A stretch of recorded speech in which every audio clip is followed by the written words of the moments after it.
नमस्कार विद्यार्थी मित्रांनो, स्वागत आहे तुमचं आपल्या जीडीसीए कॉलेज या चॅनल मध्ये.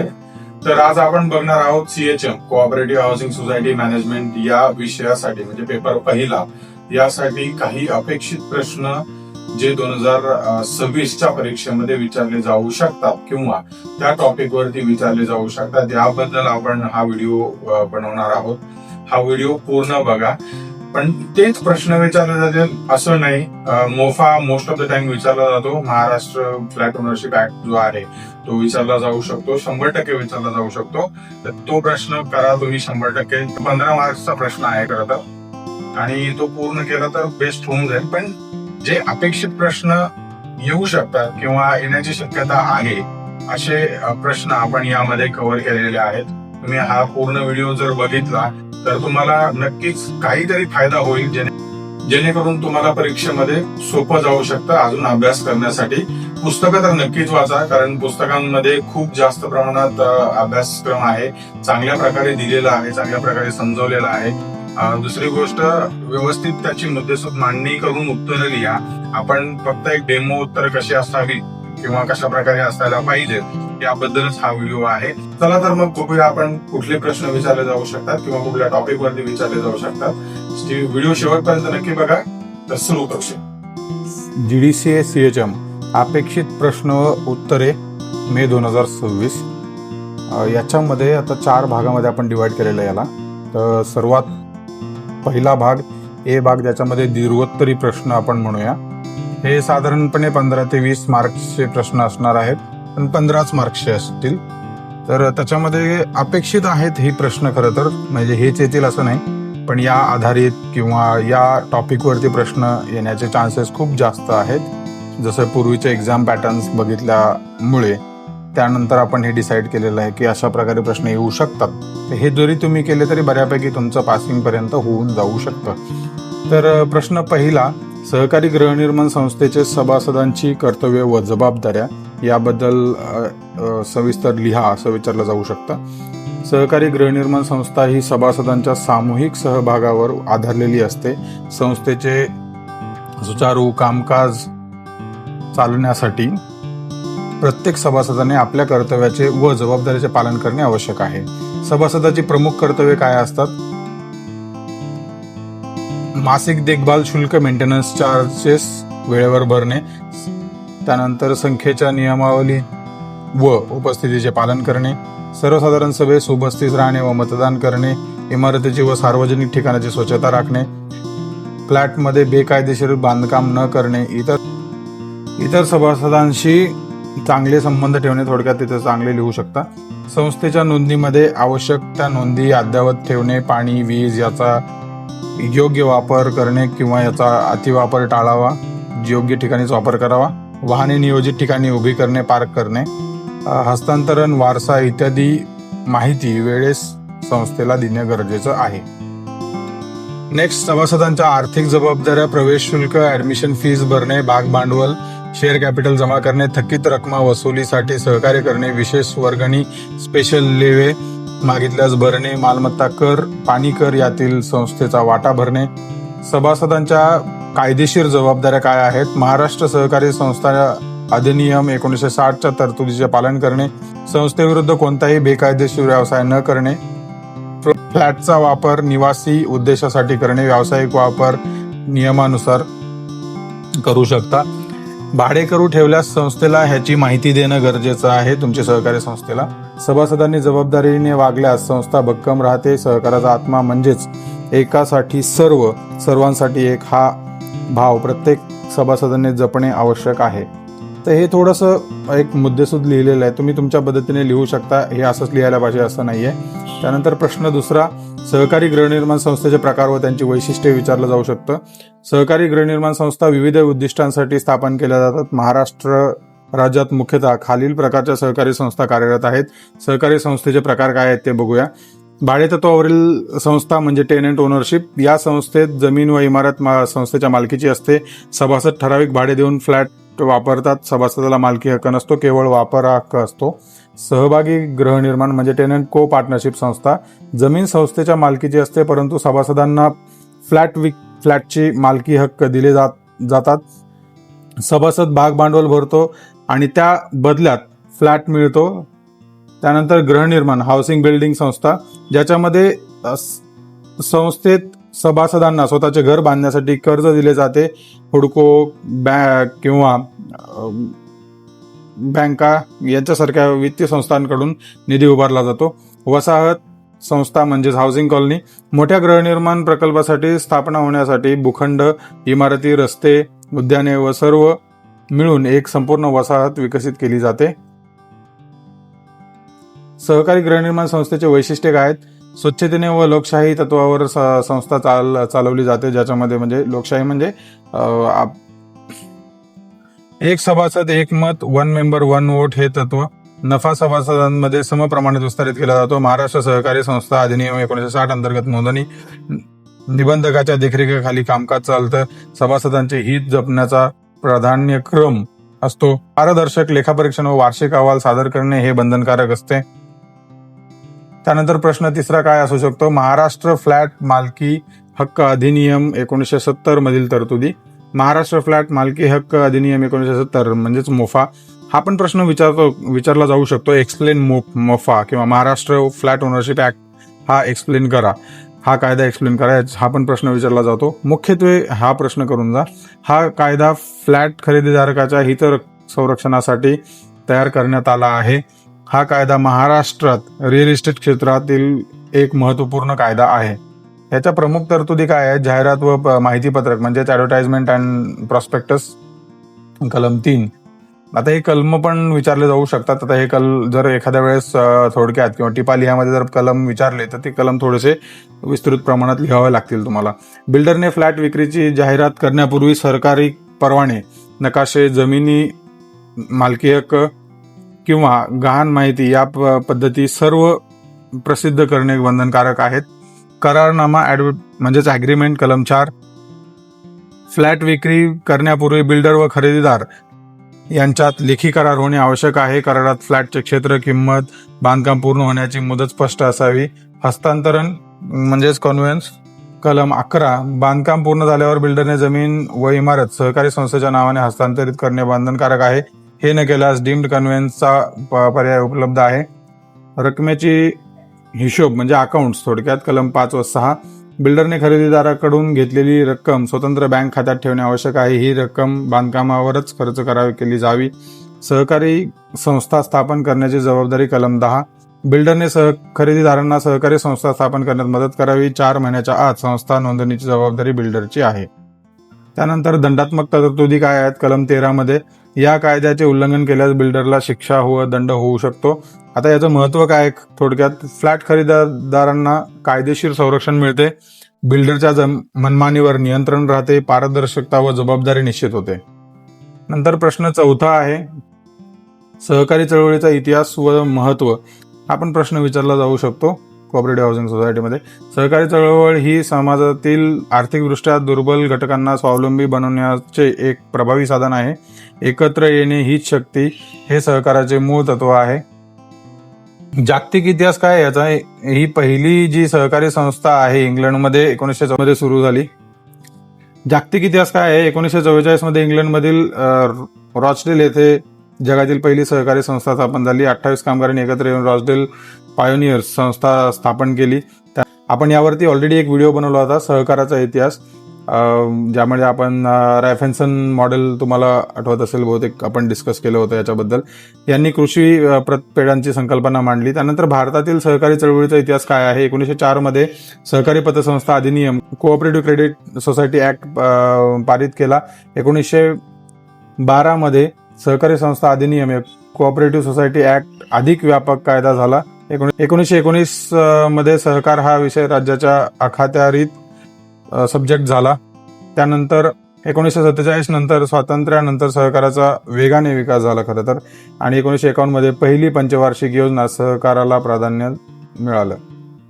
महाराष्ट्रातील सहकारी चळवळ 1960 मध्ये महाराष्ट्र सहकारी संस्था अधिनियम MCS ऍक्ट अस्तित्वात आला. त्यानंतर साखर कारखाने, दूध संघ, बँका, सूतगिरण्या सहकाराचे यशस्वी नमुने तयार झाले. हे आपण आजकाल उदाहरणं बघत आहोत.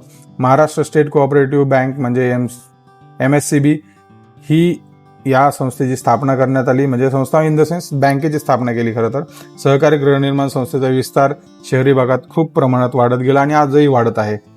सहकारी चळवळीचे महत्त्व काय? गरीब व मध्यमवर्गीयांना घर मिळण्याची संधी, शेतकऱ्यांना कमी व्याजदरात कर्ज उपलब्ध करून देणे, रोजगार निर्मिती व आर्थिक विकास करणे, ग्रामीण व्यवस्थेला बळकटी आणून देणे, शोषणाविरुद्ध संरक्षण, लोकशाहीचे मूल्यांचे जतन करणे. त्यानंतर प्रश्न 5वा काय येऊ शकतो? गृहनिर्माण संस्थेच्या पुनर्विकासाची प्रक्रिया विचारली जाऊ शकते, म्हणजे रिडेव्हलपमेंट. थोडक्यात जुन्या व मोडकळीस आलेल्या इमारतीचा पुनर्विकास म्हणजेच रिडेव्हलपमेंट करणे सभासदांच्या सुरक्षेसाठी व संस्थेच्या विकासासाठी आवश्यक असते. महाराष्ट्रात पुनर्विकासाची प्रक्रिया विविध कायदे व त्या नियमानुसार एक नियम घालून दिलेले असतात त्यानुसार होतात. पुनर्विकासाची आवश्यकता काय असते? इमारत 30 वर्षापेक्षा जुनी असल्यास पुनर्विकास करणं आवश्यक आहे. इमारत संरचनात्मक दृष्ट्या धोकादायक, स्ट्रक्चरली अनसेफ असल्यास सुद्धा पुनर्विकासाची गरज असते. FSI वाढल्यामुळे अधिक बांधकामाची संधी असते. सभासदांना मोठ्या व सुविधायुक्त फ्लॅट मिळण्याची शक्यता असते. पुनर्विकासाची टप्पेवार प्रक्रिया काय आहे ते बघूया.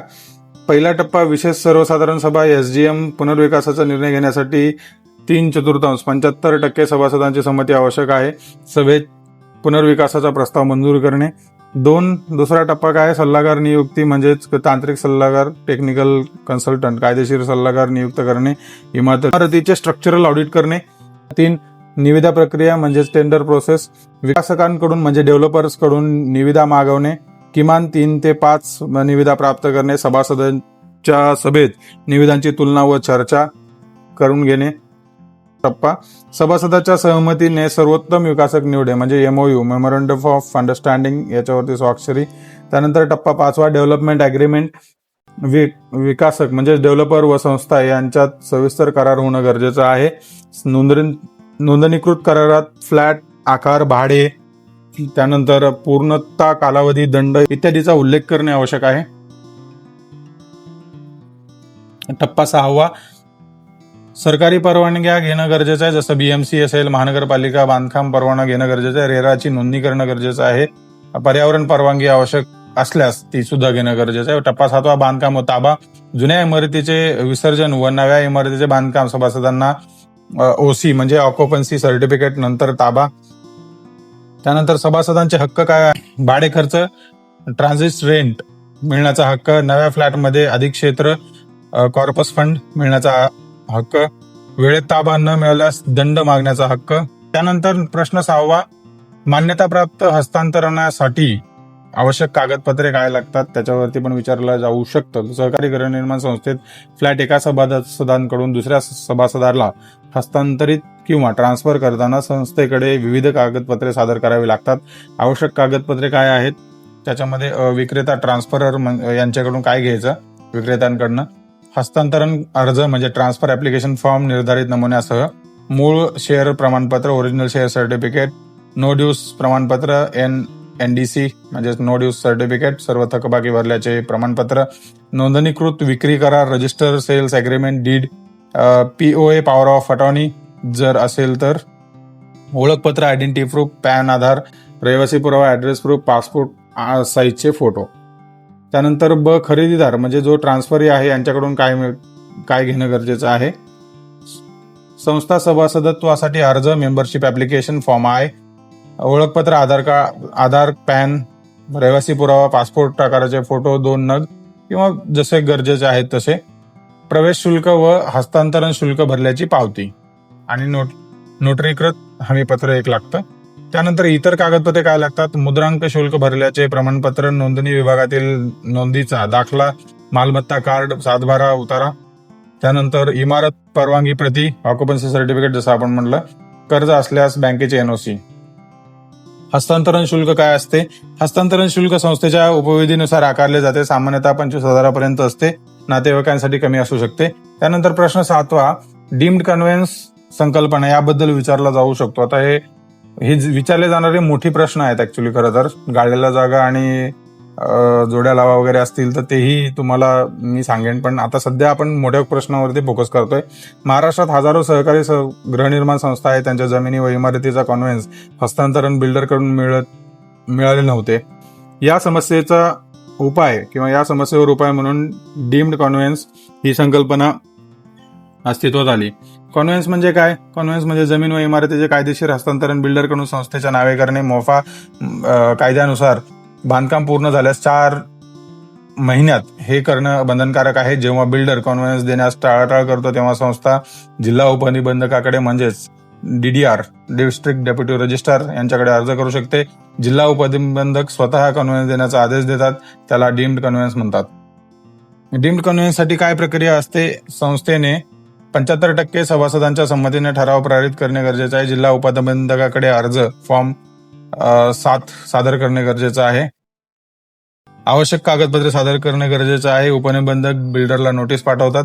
सुनावणी प्रक्रिया पूर्ण होऊन आदेश पारित होतो आणि त्यानंतर डीम्ड कन्व्हेन्स डीड नोंदणीकृत होते. त्यानंतर आवश्यक कागदपत्रे काय लागू शकतात? यासाठी मालमत्ता कार्ड म्हणजेच 7/12 सिटी सर्व्हे उतारा, त्यानंतर IOD म्हणजेच इन्फॉर्मेशन ऑफ डिसअप्रुव्हल किंवा CC, त्यानंतर OC ऑक्युपन्सी सर्टिफिकेट, त्यानंतर किंवा BCC बिल्डिंग कम्प्लिशन सर्टिफिकेट, सर्व फ्लॅट मालकाची यादी व करारनामे, संस्था नोंदणी प्रमाणपत्र. त्यानंतर डीम्ड कन्व्हेन्सचे फायदे काय आहेत? संस्थेला जमिनीवर पूर्ण मालकी हक्क मिळतो. पुनर्विकास सहज शक्य होते. कर्ज घेण्यासाठी जमीन तारण ठेवता येते. सभासदांना मानसिक व आर्थिकदृष्ट्या सुरक्षितता ह्या गोष्टी मिळतात. त्यानंतर नंबर 8 आहे निबंधकाचे अधिकार काय असतात? म्हणजे रजिस्टर ऑफिस RCS म्हणतो आपण त्याला. RCS यांचे अधिकार काय असतात? महाराष्ट्र सहकारी संस्था अधिनियम 1960 अन्वये निबंधक म्हणजेच register of cooperative societies RCS हे सहकारी संस्थेचे सर्वोच्च नियंत्रक प्राधिकरण आहेत. निबंधकांचे प्रमुख अधिकार काय असतात? नोंदणी अधिकार, रजिस्ट्रेशन, त्याच्यामध्ये कलम 9. नवीन सहकारी संस्था नोंदणी करण्याचा अधिकार, नोंदणी नाकारण्याचाही अधिकार त्यांना असतो. कारण नमूद करून ते करू शकतात. त्यानंतर चौकशी अधिकार, एन्क्वायरी, कलम 88. संस्थेच्या कामकाजाची चौकशी करण्याचा अधिकार सभासदांच्या तक्रारीनुसार किंवा स्वतःहून करू शकतात. लेखापरीक्षण अधिकार, ऑडिटचा पण अधिकार असतो, कलम 81. संस्थेचे लेखापरीक्षण करण्याचा किंवा करवण्याचा अधिकार. त्यानंतर अधिभार अधिकार म्हणजेच सस्पेन्शन, कलम 102. संस्थेचे व्यवस्थापन अकार्यक्षम आढळल्यास कमिटी बरखास्त करणे, प्रशासक नेमण्याचा अधिकार असतो. वाद निवारण अधिकार, डिस्प्यूट सेटलमेंट, कलम 91. सभासद व संस्था यांच्यातील वाद निकाली काढण्याचा मध्यस्थी व लवादाचा अधिकार असतो. विसर्जन अधिकार म्हणजेच वाइंडिंग अप, कलम 102 अन्वये. संस्था निष्क्रिय किंवा आर्थिकदृष्ट्या असमर्थ असल्यास तिचे विसर्जन करण्याचा अधिकार. त्यानंतर नोंदी पाहण्याचा अधिकार असतो. 7वा संस्थेच्या कोणत्याही नोंदी, दस्तावेज किंवा अकाउंट्स, ऑडिट्स वगैरे खाती मागवण्याचा व तपासण्याचा अधिकार असतो. मर्यादा व जबाबदाऱ्या काय असतात निबंधकाच्या? RCS जे आहेत निबंधकांनी नैसर्गिक न्यायतत्व, नॅचरल जस्टिस आहे. कोणतेही आदेश देण्यापूर्वी संबंधित पक्षाला किंवा संस्थेला सुनावणीची संधी त्यावरून अपील करण्याचा पक्षाला हक्क आहे. त्यानंतर प्रश्न 9 सहकारी गृहनिर्माण संस्थेचे लेखापरीक्षण याबद्दल विचारला जाऊ शकतो. हे 2026 मध्ये काय प्रश्न विचारले जाऊ शकतात याच्यावरती, हेच विचारले जातील असं नाही, पण आधारित विचारले जाऊ शकतात. त्याच्या संदर्भात तुम्हाला हे टॉपिक्स करावे लागतील. सहकारी गृहनिर्माण संस्थेचे लेखापरीक्षण म्हणजे ऑडिट. संस्थेच्या आर्थिक व्यवहाराची स्वतंत्र निपक्षपाती तपासणी करणे हे संस्थेच्या आर्थिक पारदर्शकतेसाठी अत्यंत महत्त्वाचे आहे. कायदेशीर तरतूद काय असते? MCS act, Maharashtra cooperative society act 1960 कलम 81 नुसार प्रत्येक सहकारी संस्थेचे वार्षिक लेखापरीक्षण करणे अनिवार्य आहे. लेखापरीक्षणाचे प्रकार काय असतात? संविधिक लेखापरीक्षण म्हणजे स्टॅट्युटरी ऑडिट. दरवर्षी निबंधक नियुक्त लेखापरीक्षकांकडून म्हणजेच CN कडून हे गोष्टी घेतात. अंतर्गत लेखापरीक्षण, इंटरनल ऑडिट, संस्थेने स्वतः नेमलेल्या लेखापरीक्षक जे असतात त्यांच्याकडनं करून घेतले जातात. विशेष लेखापरीक्षण म्हणजे स्पेशल ऑडिट. गैरव्यवहार संशय आढळल्यास निबंधकाने नेमलेल्या लेखापरीक्षकांकडून हे ऑडिट्स करून घेतले जातात. लेखापरीक्षकाचे उद्दिष्ट काय असते? संस्थेचे आर्थिक व्यवहार योग्य आहेत की नाही हे तपासणे, गैरव्यवहार व अनियमितता शोधणे, सभासदांना आर्थिक स्थितीची माहिती देणे, संस्थेच्या मालमत्तेचे संरक्षण सुनिश्चित करणे. लेखापरीक्षण प्रक्रिया काय असते? लेखापरीक्षकाची नियुक्ती निबंधकाच्या यादीतून करावी लागते. त्यानंतर ताळेबंद, उत्पन्न खर्च पत्रक, रोख वही याची तपासणी, पासबुक, बँक पासबुक, खाते विवरण हे तपासणे, मालमत्ता नोंदवही ॲसेट रजिस्ट्रेशन तपासणे, त्यानंतर सभासदांच्या खात्याची तपासणी करणे, लेखापरीक्षण अहवाल ऑडिट रिपोर्ट तयार करणे. लेखापरीक्षणाची वर्गवारी कशी असते, जसं आपण मागील व्हिडिओमध्ये बघितलं. लेखापरीक्षणानंतर त्या संस्थेला किंवा त्या गृहनिर्माण संस्थेला ABCD असे वर्गीकरण दिले जाते.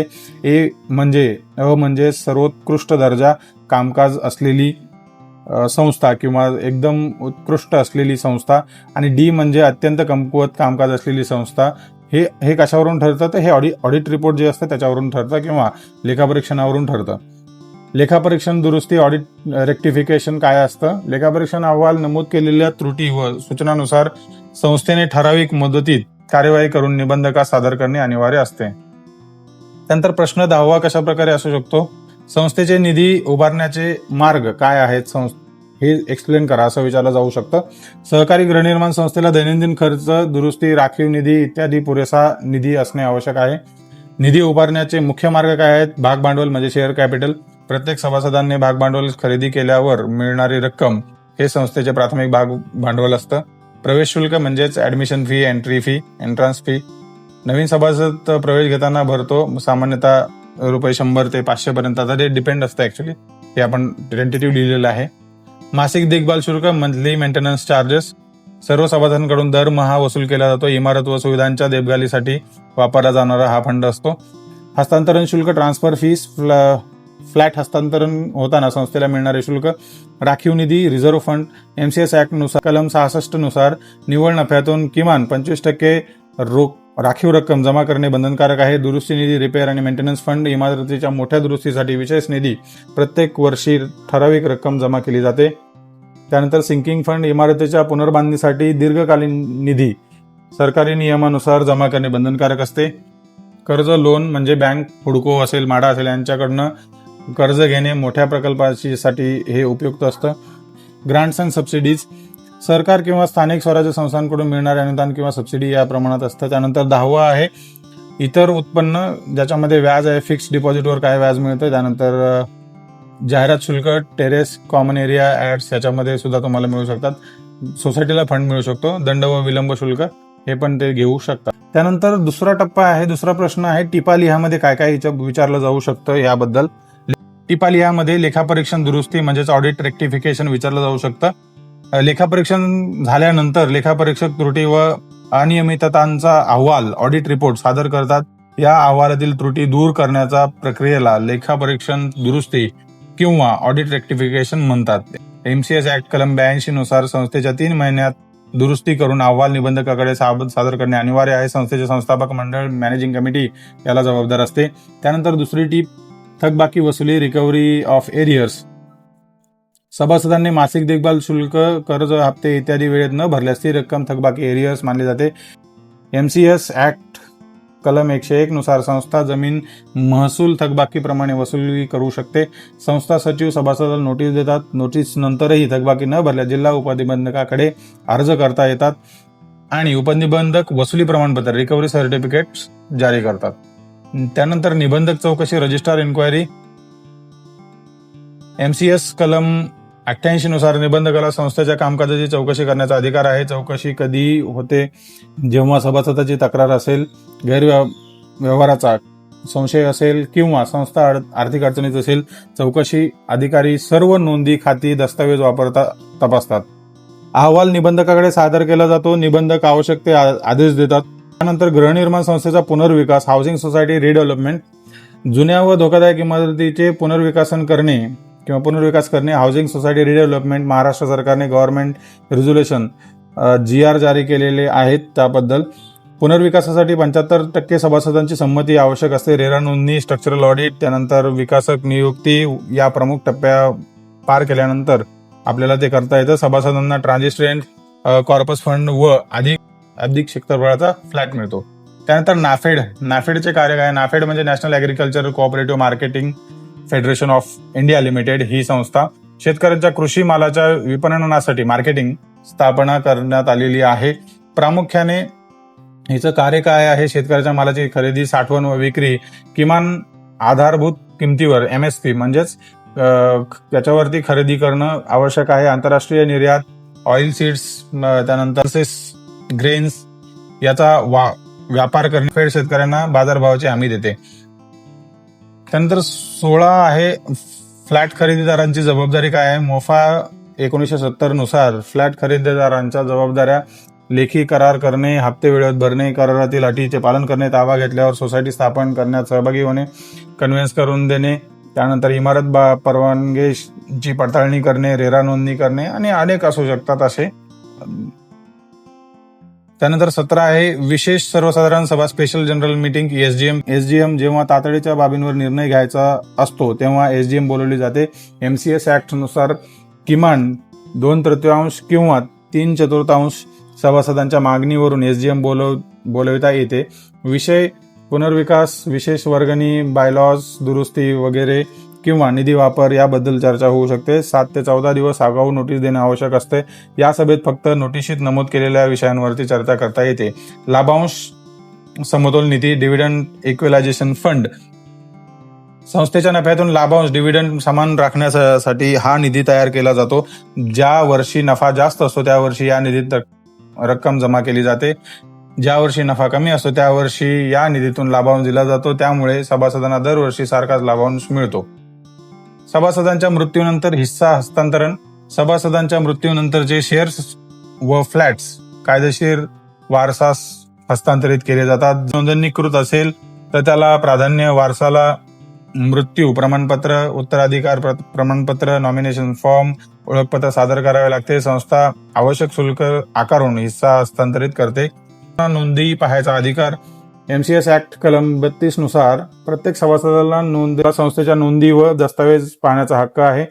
यात समाविष्ट सभासद नोंदवही, वार्षिक ताळेबंद, लेखापरीक्षण अहवाल, सभा इतिवृत्त, कार्यालयीन वेळेत योग्य ती फी भरून नोंदी पाहता येतात. हे संस्था नाकारू शकत नाही. तिसरा भाग असा आहे वस्तुनिष्ठ किंवा कलम आधारित प्रश्न विचारले जाऊ शकतात, ज्याच्यामध्ये MCS विचारला जाऊ शकतो किंवा महाराष्ट्र कोऑपरेटिव्ह सोसायटी ऍक्ट 1960 कलम 30. व्यवस्थापक मंडळाचे मॅनेजिंग कमिटी अधिकार व कर्तव्य, प्रमुख तरतुदी, व्यवस्थापक मंडळ संस्थेचे दैनंदिन कामकाज पाहते. कमाल 5 वर्षासाठी मंडळ निवडले जाते. मंडळाला संस्थेच्या वतीने करार करण्याचा अधिकार आहे. मंडळाचे सदस्य त्यांच्या कर्तव्यात निष्काळजीपणा केल्यास जबाबदार असते. निबंधकाच्या निर्देशाचे पालन करणे बंधनकारक असते. त्यानंतर सभासद सभा, मेंबर मीटिंग. सरकारी संस्थेत 2 प्रकारच्या सभासद सभा होतात. वार्षिक सर्वसाधारण सभा AGM दरवर्षी जून पूर्वी वार्षिक अहवाल, ताळेबंद, लेखापरीक्षण अहवाल सादर होतो. विशेष सर्वसाधारण सभा SGBM. त्यानंतर ही जी आवश्यकतेनुसार कोरम जो असतो त्याच्यात करून AGM साठी एकूण सभासदांच्या किमान 50 यापैकी जी कमी असेल, 20 किंवा कमी असेल, त्यापेक्षा जी कमी असेल ती प्रत्येक सभासदाला 1 मत असते. निव्वळ नफ्याचे विवरण, distribution of net profit. MCS act कलम 66 नुसार किमान 25% राखीव निधी, रिझर्व्ह फंड, कमाल 15% लाभांश डिव्हिडंड भाग भांडवलावर मिळतो. त्यानंतर 10% सहकार शिक्षण निधी, कोऑपरेटिव्ह एज्युकेशन फंड. उर्वरित रक्कम विविध निधीमध्ये वाटप, दुरुस्ती, सिंकिंग, लाभांश समतोल. त्यानंतर निधी गुंतवणूक, इन्व्हेस्टमेंट ऑफ फंड्स. MCS कलम 70 नुसार संस्थेच्या निधी खालील ठिकाणी गुंतवता येतात. राष्ट्रीयकृत बँकेमध्ये FD, post office saving scheme, राज्य सहकार रोखे. त्यानंतर सहकारी बँकांमध्ये, नाबार्डमध्ये जोखमीच्या गुंतवणुका करण्यास मनाई आहे. लेखापरीक्षण, ऑडिट कलम 81. प्रत्येक वर्षी सांविधिक लेखापरीक्षण अनिवार्य आहे. निबंधक लेखापरीक्षक नियुक्त करतो. लेखापरीक्षण खर्च संस्थेने सोसावा. लेखापरीक्षण अहवाल AGM मध्ये सादर होतो. ABCD वर्गवारी त्यानुसार दिली जाते त्या संस्थेला. निबंधक चौकशी, एन्क्वायरी कलम 88. कलम 88 नुसार निबंधकाला संस्थेच्या बाबतीत चौकशी करण्याचा अधिकार आहे. चौकशी करणं कारण काय असू शकतं त्याचं? सभासद तक्रार, गैरव्यवहार, संशय, आर्थिक संकट, चौकशी अधिकारी नियुक्ती, सुनावणी, अहवाल, आदेश अशा प्रक्रिया असतात. थकबाकी वसुली, रिकव्हरी कलम 101. कलम 101 नुसार संस्थेची थकबाकी जमीन महसूल थकबाकीप्रमाणे वसूल केली जाते. वसुलीची प्रक्रिया कडे अर्ज, वसुली प्रमाणपत्र, जप्ती. संस्थेला वसुलीचा हक्क आहे. संकल्पनात्मक प्रश्न काय येऊ शकतात त्याच्याबद्दल. गृहनिर्माण संस्था म्हणजे काय याच्याबद्दल विचारलं जाऊ शकतं. छोटेशी उत्तरात लिहायचे ऍक्च्युली असे प्रश्न, किंवा जरी डिस्क्रिप्टिव्ह असेल जास्त तर थोडंसं जास्त लिहावं लागेल तुम्हाला. तर हे फक्त टेंटेटिव्ह आहेत ऍक्च्युली, हे येऊ शकतात असं नाही. जसं मी पूर्वी पण म्हटलं, याच्या आधारित येऊ शकतात. हे तुम्हाला टॉपिक्स करावे लागतील, व्यवस्थित अभ्यास करावा लागेल. सहकारी गृहनिर्माण संस्था कोऑपरेटिव्ह हाऊसिंग सोसायटी म्हणजे एक अशी संस्था जी सभासदांना राहण्यासाठी घरे, फ्लॅट पुरवण्यासाठी स्थापन केली जाते. महाराष्ट्र सहकारी संस्था अधिनियम 1960 अंतर्गत ती नोंदवली जाते. संस्थेची मालकी सभासदांच्या हातात असते. त्यानंतर व्यवस्थापन लोकशाही पद्धतीने निवडलेल्या समितीमार्फतच होते. गृहनिर्माण संस्थेचे उद्दिष्ट काय आहे? सभासदांना परवडणाऱ्या दरात घरे उपलब्ध करून देणे, इमारत व परिसराची देखभाल करणे, सभासदांच्या हक्काचे संरक्षण करणे, सहकार्याची भावना वृद्धिंगत करणे, सामाजिक सुविधा, उद्यान, पार्किंग, जिम उपलब्ध करून देणे, विकास व इमारत नूतनीकरण राबवणे. निधीचे स्रोत काय आहेत? भाग भांडवल, शेअर कॅपिटल, प्रवेश शुल्क, ऍडमिशन फीस, मासिक देखभाल शुल्क, मंथली मेंटेनन्स चार्जेस, हस्तांतरण शुल्क, ट्रान्सफर फीस, राखीव निधी, रिझर्व्ह फंड, सिंकिंग फंड, दुरुस्ती निधी, सिंकिंग फंड जसं बोललो. त्यानंतर बँक कर्ज, बँक लोन, व्याज उत्पन्न, इंटरेस्ट इन्कम, सरकारी अनुदान, गव्हर्नमेंट ग्रांट्स. या प्रकारे फुल फॉर्म जे आहेत ना, ते फुल फॉर्म आपण दिलेले आहेत खाली. तर शेवटचा पार्ट आहे हा. तर फुल फॉर्म कशा प्रकारे विचारले जाऊ शकतात किंवा कुठले विचारले जाऊ शकतात याच्याबद्दल आपण थोडंसं बघूया. एक साधारणपणे 10 फुल फॉर्म आपण दिलेले आहेत. तर त्यापैकी 4 तरी येऊन जातील त्यामध्ये तुमच्या पेपरमध्ये.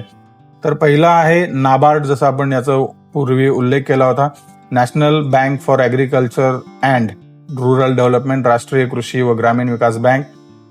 हुडको, Housing and Urban Development corporation.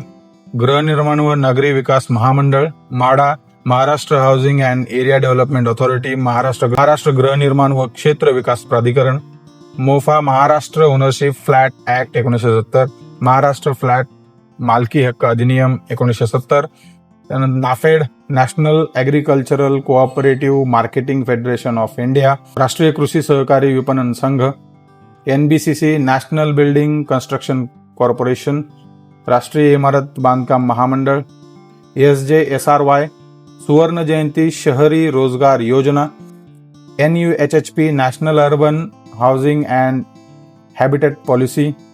राष्ट्रीय नागरी गृहनिर्माण व वसाहत धोरण. PWD, पब्लिक वर्क डिपार्टमेंट, सार्वजनिक बांधकाम विभाग. CWC, सेंट्रल वेअरहाऊसिंग कॉर्पोरेशन, केंद्रीय गोदाम महामंडळ. MCS act, Maharashtra cooperative society act 1960. Maharashtra सहकारी संस्था अधिनियम 1960. RERA, real estate regulation and development act, त्याला रेरा म्हणतात. रेराचा पण विचारला जाऊ शकतो. स्थावर मालमत्ता नियमन व विकास अधिनियम. SI, फ्लोअर स्पेस इंडेक्स म्हणजेच मजला क्षेत्र निर्देशांक. OC, पूर्वी पण बघितलं आपण हे. ऑक्युपन्सी सर्टिफिकेट, वापर प्रमाणपत्र. NOC, नो ऑब्जेक्शन सर्टिफिकेट, ना हरकत प्रमाणपत्र. सो अशा प्रकारे विचारलं जाऊ शकतं. तर तुम्हाला खूप खूप शुभेच्छा पुढील पेपरसाठी तुमच्या. तर हा पूर्ण व्हिडिओ होता ज्यामध्ये आपण सर्व जी अपेक्षित प्रश्न आहेत CHM पेपर क्रमांक 1 यामध्ये कुठले प्रश्न येऊ शकतात किंवा कुठल्या विषयावरती किंवा कुठल्या टॉपिक वरती प्रश्न विचारले जाऊ शकतात याबद्दलचा पूर्ण व्हिडिओ तुम्ही बघितला आहे. हा पूर्ण व्हिडिओ मराठी लँग्वेज मध्ये होता. नेक्स्ट व्हिडिओ जो आहे इंग्रजी लँग्वेज मध्ये देणार आहोत आपण. तर तोही व्हिडिओ तुम्ही बघा, व्यवस्थित नीट बघा. हा व्हिडिओ जर आवडला असेल तर लाईक करा, शेअर करा आपल्या गरजू विद्यार्थ्यांपर्यंत ज्यांना GDCA परीक्षा द्यायची आहे किंवा सहकार विषयी किंवा गृहनिर्माण संस्थांविषयी जाणून घ्यायचं आहे अशा विद्यार्थ्यांसाठी. अशाच माहितीपूर्ण व्हिडिओसाठी आपल्या GDCA कॉलेज चॅनलला सबस्क्राईब करा. तर भेटूया पुढील व्हिडिओमध्ये नवीन माहितीसह. तोपर्यंत नमस्कार.